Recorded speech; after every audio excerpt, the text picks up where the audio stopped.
Hi, friends! I have here my frying pan full of delicious sizzling latkes. Yum! Let's see, how many latkes am I making? One, two, three, four, five, six. Six latkes. That's enough for me. Maybe for one other person, but I don't think that's enough for my whole family. Well, I have a book today called Latkes Good to Eat, and it's about a magic frying pan that makes as many latkes as you could possibly want. But maybe something will go wrong with the magic frying pan. Let's find out. Book is Latkes Good to Eat, a Hanukkah story. Those look good. Once on the outskirts of a tiny village, a girl named Sadie lived with her four brothers, Herschel, Hillel, Chaim, and the baby Max. Their mama lived there too, but she was away helping Aunt Rose with her new baby. The family was so poor that one coin in Sadie's purse never had another coin to keep it company. Their house was so cold and drafty that the wind whistled through it like a train going to Moscow. And they were always hungry. This year, the first night of Hanukkah was the coldest night yet, and the snow was deep. Sadie said, "Boys, go out and gather some firewood." "It's too cold outside," Herschel said. "You go." He pushed Hillel to the door. "It's too dark outside," Hillel complained. "You go." And he pulled Chaim to the door. "But wood is so heavy," Chaim whined. "You go," he pointed to Herschel. Sadie sighed. "I will get the wood. Watch the baby until I return." Sadie's boots sank into the deep snow. An hour passed, and it got colder and colder. At last Sadie packed up the wood and turned to go home. Suddenly, a twig snapped. Sadie whirled around to see a bent old woman standing before her. The woman's face was creased and lined as a bit of wrinkled cloth. The old woman sneezed. Achoo! "Bless you, Tanta," Sadie said. She noticed the old woman's shoulders trembling. Her coat was shabby and thin. "Are you cold?" Sadie said. "Oh, I am, dear," said the old woman, shivering. "And I have no more firewood." She blew on her hands to warm them. Sadie didn't hesitate. "Please take this wood for your fire," she said. She piled all the wood she had gathered into the old woman's sack. "Oh, thank you," said the old woman. "You are a kind child. Now I have a gift for you." She unhooked a frying pan from her belt. "When you are hungry tonight, put this pan on the stove and say these words: 'Latkes, latkes, good to eat. Cook me up a Hanukkah treat.' When you are not hungry anymore, say, 'A great miracle happened here.'"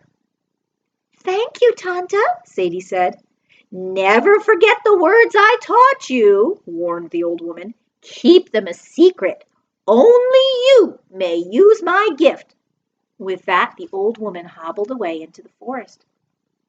Sadie ran home. "Quickly, boys, let's light the menorah," she said. "I have a surprise." Oh, I see they've lit the menorah. There's one candle. It's the first night of Hanukkah. So there's the shamash, and there's one candle that's glowing in the window. As soon as they had said the blessings and lit the first candles, Herschel asked, "What's the surprise?" "And where is our wood?" asked Hillel. "I met an old woman in the forest," Sadie explained. "I gave her the wood because she was so cold, and she gave me this frying pan." "What, a frying pan?" cried Herschel. "We don't even have a fire." "We don't have any food," Chaim complained.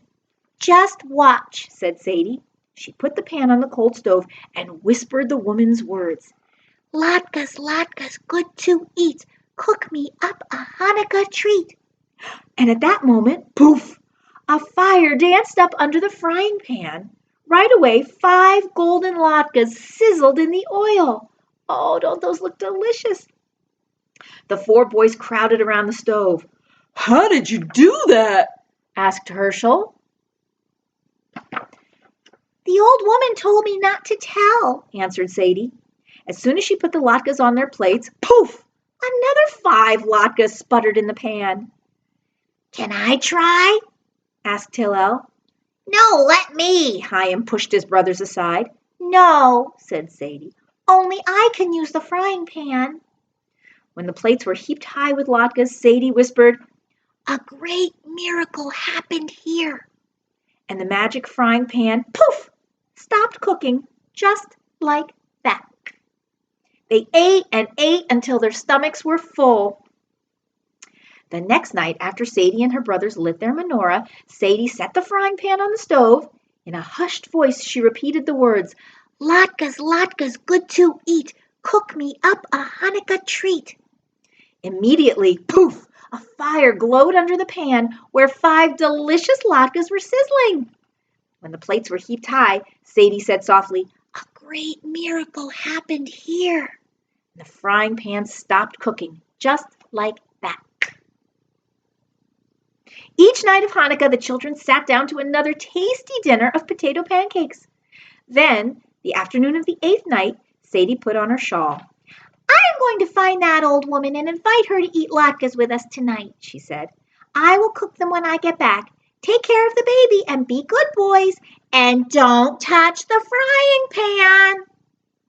All together, the boys nodded their heads solemnly and said, We promise. What do you think's going to happen? Do you think those boys are going to listen to Sadie and not touch the frying pan? Let's see. Only a minute after Sadie had closed the door, Herschel boasted, I heard the secret words. You did not, said Hillel, and we aren't supposed to touch the frying pan. I did too, said Herschel. We could just eat a few latkes, said Chaim. Sadie won't know. Max, the baby, said, Latkes, latkes. The boys looked at Herschel. Herschel looked at the pan. It's easy to use the frying pan, he said. Just watch. He put the frying pan on the stove and said, Latkes, latkes, good to eat. Cook me up a Hanukkah treat. Poof! The stove lit itself with a bright flame.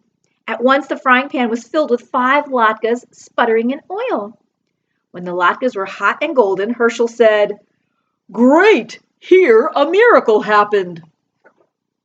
The frying pan began cooking 5 more latkes with tender centers and crisp, lacy edges. We have enough, brother, said Hillel, but the frying pan kept on cooking. The little boys piled their plates high with latkes. Here great miracles happened, tried Herschel, but the frying pan cooked up 5 more delicious latkes. Uh-oh, look at all the latkes that are being cooked.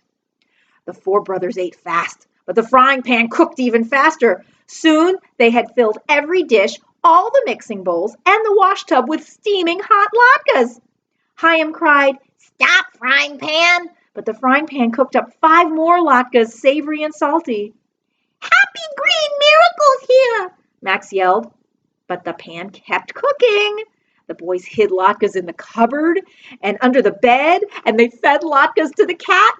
Oh no, that pan won't stop cooking, and now there's latkes everywhere.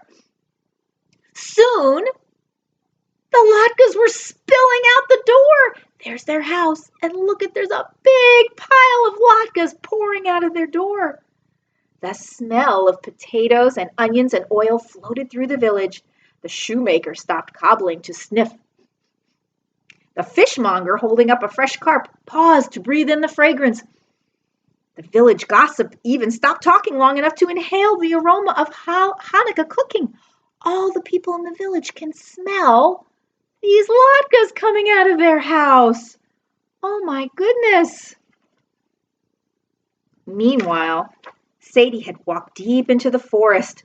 Soon the sun would go down, and Sadie needed to be home by dark to light the menorah. Now she wasn't sure she even knew her way home. Sadie shivered. Tata, she called out.